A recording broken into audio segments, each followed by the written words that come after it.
Salam damai sejahtera saudara-saudaraku terkasih pencinta firman Tuhan. Berjumpa kembali dengan Bible Learning with Father Joseph. Saudara-saudaraku, bagaimana kabar Anda hari ini? Senang rasanya saya masih boleh menyapa Anda kembali, para pencinta firman Tuhan. Semua orang yang mau bertekun menjadi pelaku-pelaku firman.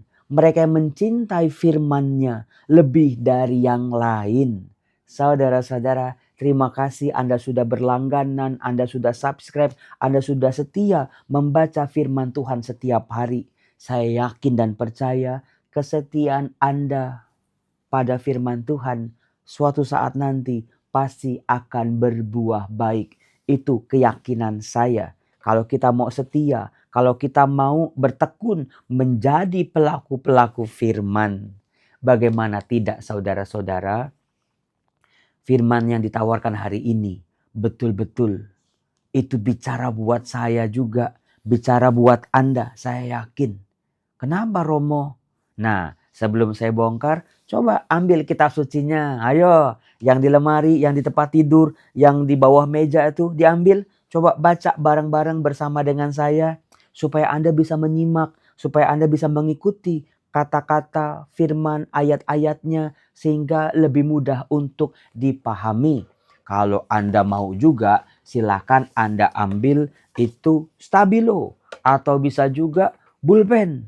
Kalau ada kata-kata yang menyentuh, kata-kata yang Anda mau jadikan rema dalam kehidupan Anda, silakan Anda garis bawain. Silakan Anda tulis-tulis keterangan-keterangan di situ. Karena apa saudara-saudara? Bagaimana tidak? Saya selalu suka dengan bacaan-bacaan yang ditawarkan di minggu-minggu biasa. Jadi setelah Pentakosta itu kita mulai masuk ke minggu-minggu biasa atau pekan biasa ke-12. Dibacakan dari hari-hari kemarin itu kitab 1 Raja-Raja, 2 Raja-Raja bukan? Nah, apakah Anda tahu kitab Yosua, kitab 1-2 Samuel, kitab 1-2 Raja-Raja itu oleh orang Israel disebut sebagai kitab-kitab sejarah Deuteronomis. Romo ulang Romo, kitab-kitab apa aja? Yosua, Hakim-Hakim, 1-2 Samuel, 1-2 Raja-Raja. Tulis, itulah kitab sejarah. Ditulisnya itu jauh setelah kejadiannya terjadi. Oh gitu ya Romo. Saya pikir kalau kitab-kitab sejarah itu hari ini terjadi terus ada yang nulis gitu. Bisa jadi juga. Tetapi kitab ini diolah kembali. Direfleksikan kembali. Peristiwa-peristiwa sejak orang Israel masuk ke tanah terjanji. Menaklukkan negeri-negeri Kanaan. Kemudian juga di zaman hakim-hakim. Di zaman raja-raja. Dari zaman kejayaannya Daud itu sampai nanti kehancurannya zaman Yerobeam, nanti sampai hancur kerajaan utara, hancur kerajaan selatan, masing-masing dibuang betul-betul sampai hancur bangsa ini kehilangan tanahnya. Itu sejarah Deuteronomis. Artinya Deuteronomis artinya yang kedua, kitab sejarah yang kedua. Maksudnya apa? Sebuah kitab yang ditulis ulang. Ditulis kembali. Kenapa Romo? Emangnya nggak cukup direfleksikan sekali doang? Tidak saudara-saudara. Kitab sejarah Deuteronomis ditulis setelah pembuangan Babel tahun 587 sebelum Tuhan Yesus lahir. Di zaman Esra Nehemia, kitab-kitab ini masih ditulis saudara-saudara. Karena apa? Karena bayangin dari tahun 900 bahkan dari tahun 1100 saudara-saudara. Tuhan selalu bersabda melalui hakim-hakimnya, melalui para nabinya, melalui para pelihat-pelihatnya. Bagaimana orang Israel harus hidup setia. Tidak boleh lirik-lirik dewa-dewa bangsa lain. Tidak boleh ikut-ikutan cara hidup bangsa-bangsa lain yang jahat-jahat itu. Udah dari ratusan tahun sebelumnya Tuhan menuntut tentang kesetiaan umat ini. Tapi mereka tidak mau mendengar. Itu yang dibahas di kitab 2 Raja-Raja bab 17 hari ini, saudara-saudara. Mereka tegar tengkuk seperti nenek moyang mereka di padang gurun. Sehingga akhirnya diingetin sudah, dinasehatin sudah, diajak sudah, diomongin baik-baik sudah, bahkan sampai diancam terhadap penghukuman sudah, diperingati dengan keras pun sudah, tapi tetap tidak mau mendengar. Pada akhirnya semua yang dikatakan oleh Tuhan betul-betul kejadian, betul-betul dialami oleh bangsa Israel dengan kehancuran total, musnah sudah. Ketika mereka kehilangan bait Allah, kehilangan tanah, kehilangan keluarga, kehilangan semua yang mereka miliki.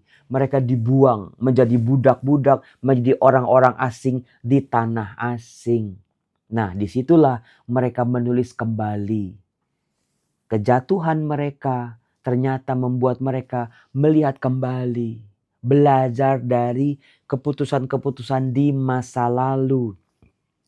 Maka dari itu tadi saya katakan saudara-saudara, Injil hari ini, bacaan pertama hari ini berbicara buat kita. Saya tanya kepada Anda, apakah ada keputusan Anda di masa lalu yang Anda sesali sampai hari ini? Coba diingat-ingat, dipikir-pikir, direfleksikan. Anda mundur ke belakang. Apa ya maksud pertanyaan Romo Yosef ini? Apakah ada keputusan Anda di masa lalu yang Anda sesali hari ini? Ada Romo, kemarin saya tuh beli ikan Romo, dienci-enci di pasar Romo, langganan sebetulnya. Tapi karena saya buru-buru, asal bayar aja, pas sampai rumah saya lihat hari ini Romo, ya ampun udah pada busuk-busuk Romo. Nyesel saya Romo, kemarin beli ikan gak pilih-pilih. Ya boleh-boleh saja sih, tapi yang dimaksud dengan bacaan ini lebih mendalam dari itu. Keputusan kita yang berurusan dengan kehidupan kita saat ini. Saudara-saudara, apakah Anda menyadari setiap hari kita itu bikin keputusan bukan? Iya Romo, mau bangun apa mau tidur?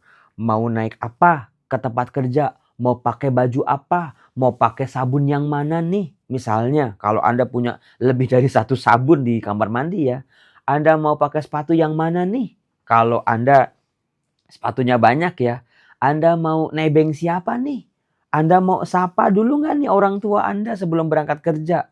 Anda mau hubungin siapa dulu nih? Anda mau baca pesan yang mana nih? Anda mau ngapain pagi ini? Itu kan keputusan-keputusan kita ternyata saudara-saudara. Setiap hari, setiap saat hidup kita, kita ambil keputusan kok. Berbahagialah mereka yang dengan merdeka bisa memutuskan tanpa terpaksa. Nah, makan pagi, mau makan apa juga Anda putuskan bukan? Mau makan gak makan juga boleh-boleh aja silakan asal kuat. Mau ngopi apa enggak, kopinya mau pakai gula apa enggak, nanti mau makan siang di mana, kemudian juga mau ngunjungin siapa, nanti mau pulang kerja mau kemana. Banyak sekali keputusan dalam satu hari 24 jam loh. Nah, sadarkah Anda bahwa kalau kita runut ke belakang, sudah ada jutaan keputusan yang sudah kita buat.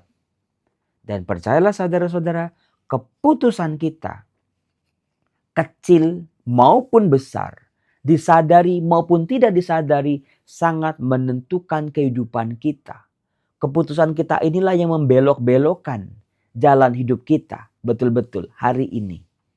Dan juga keputusan kita yang dulu-dulu itu. Ya Romo, dulu tuh ya saya Romo, saya bersyukur banget Romo. Ternyata dulu saya beli rumah yang sebelah itu Romo. Puji Tuhan Romo dulu mah harganya masih murah. Sekarang Romo, wah udah naiknya nggak kira-kira. Untung dulu saya beli. Betul kan? Keputusan kita di masa lalu. Untung Romo dulu saya tuh memutuskan kuliah di bidang yang ini Romo. Karena kepake banget sekarang Romo. Bisa jadi. Romo untung banget Romo. Dulu tuh sebetulnya yang naksir saya tuh ada banyak Romo. Tapi saya pilih nih papanya anak-anak. Meskipun gak sekaya yang lain, gak seganteng yang lain. Tapi dia yang paling cocok. Dia yang paling bisa bikin saya ketawa. Dia yang paling setia Romo. Untung Romo. Lihat, keputusan-keputusan yang pernah Anda buat sangat menentukan dengan kehidupan kita hari ini. Keputusan yang positif maupun keputusan yang salah. Kalau keputusan positif kita di masa lalu, tinggal kita nikmatin sekarang ini. Tapi bagaimana dengan keputusan yang salah? Dulu saya pernah memutuskan, Romo, saya mau selingkuh aja, Romo. Saya mau selesai aja, Romo, rumah tangga saya, Romo. Saya berbagi hati, Romo. Saya dulu, aduh, Romo, bikin dosa berat, Romo. Dulu saya ambil jalan pintas, Romo. Dulu saya berbuat satu buah kesalahan yang goblok, Romo. Terus gimana? Tadi Romo Yosef bilang keputusan apapun sangat menentukan nih belok-beloknya. Pantesan sekarang saya susah, Romo. Pantesan saya hari ini gak bahagia, Romo. Pantesan hari ini tuh gak banyak orang yang deket-deket sama saya. Saya kesepian, Romo. Gak punya temen, Romo. Semua itu karena keputusan kita di masa lalu. Nah, dengan kitab sejarah Deuteronomis, kitab 2 Raja-Raja, kalau Anda baca kan keberhasilan-keberhasilan, kemenangan demi kemenangan, pertolongan demi pertolongan Tuhan diceritakan di bagian-bagian sejarah orang Israel. Termasuk juga dengan kedosaannya, keterpurukannya, kesalahannya. Juga dibongkar juga. Juga diceritakan dalam kitab 1-2 Samuel, 1-2 Raja-Raja. Bahkan kitab Hakim-Hakim juga diceritakan dosa-dosa borok-boroknya, kelemahannya orang Israel. Apa nggak malu, Romo? Mereka boroknya, aibnya ditulisnya dalam kitab suci lagi.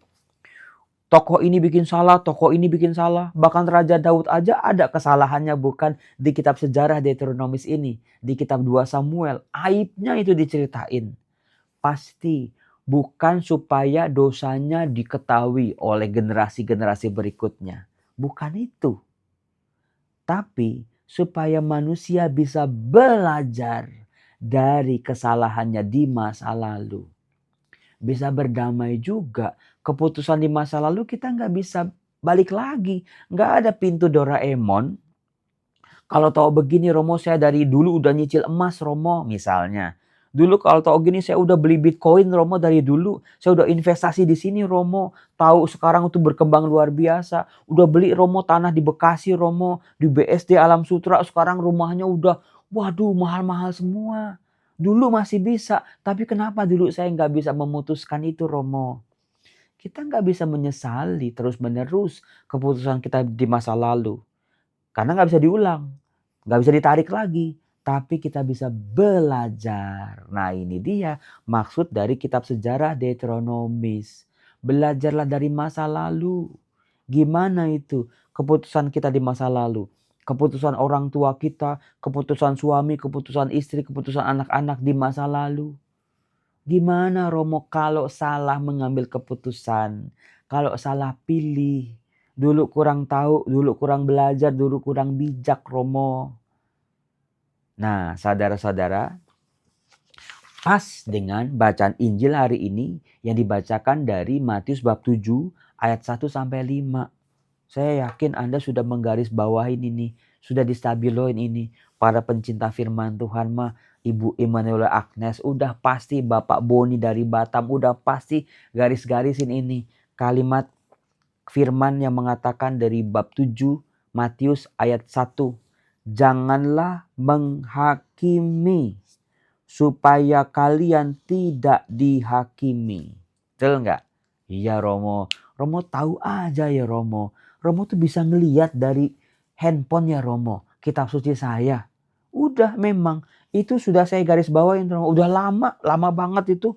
Orang stabilonya aja udah mulai pudar-pudar. Sebuah pesan dulu dari pengkhotbah, dari pendeta, dari Romo, dari pastor mana gitu. Udah saya garisin. Jangan menghakimi supaya kalian tidak dihakimi. Ternyata kalau kita baca, kita kombinasikan dengan bacaan pertama. Bukan cuman hari ini saja kita jangan menghakimi.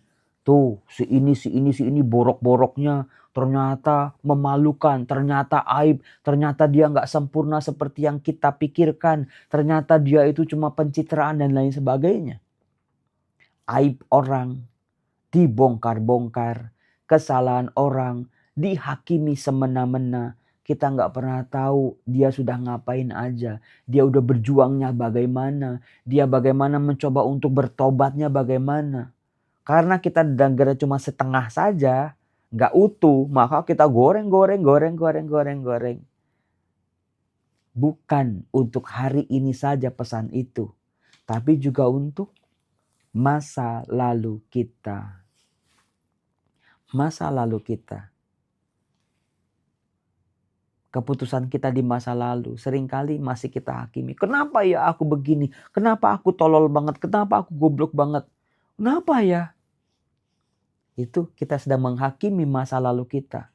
Boleh-boleh saja, tapi lagi-lagi belajarlah dari sebuah kesalahan. Dari kesalahan keputusan jangan diulang lagi di masa sekarang. Udah tahu nyeseknya, udah tahu gagalnya, udah tahu berantakannya, udah tahu hancurnya. Kenapa masih diulang-ulang?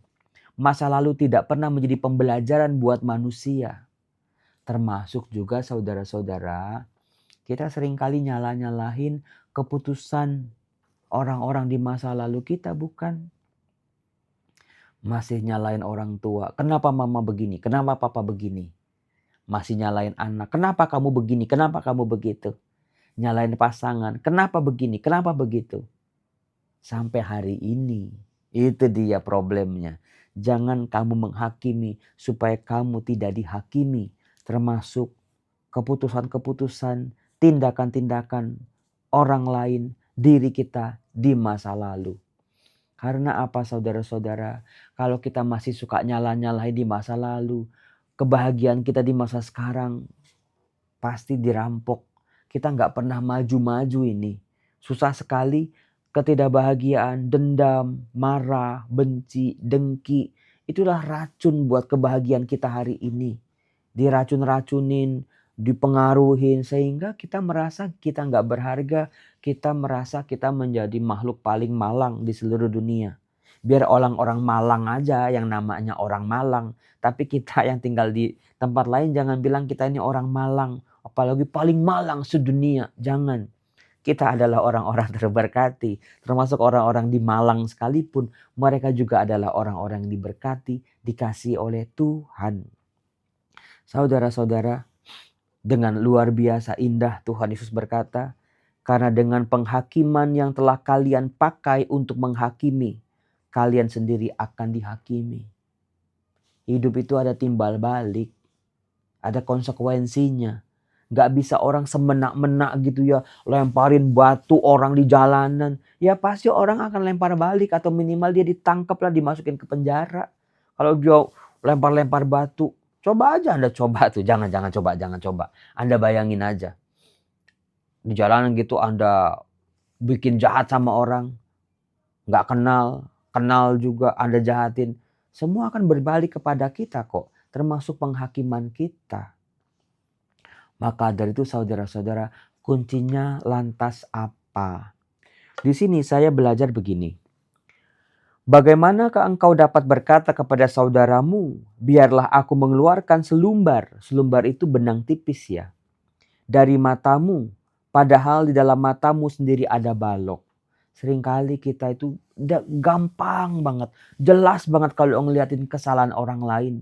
Tapi dengan kesalahan kita pura-pura gak lihat. Kita pura-pura buta. Kita pura-pura gak peduli. Betul apa betul? Justru ketika kita marah sama orang lain, bongkar kesalahan orang lain, sebetulnya sedang ada proses proyeksi.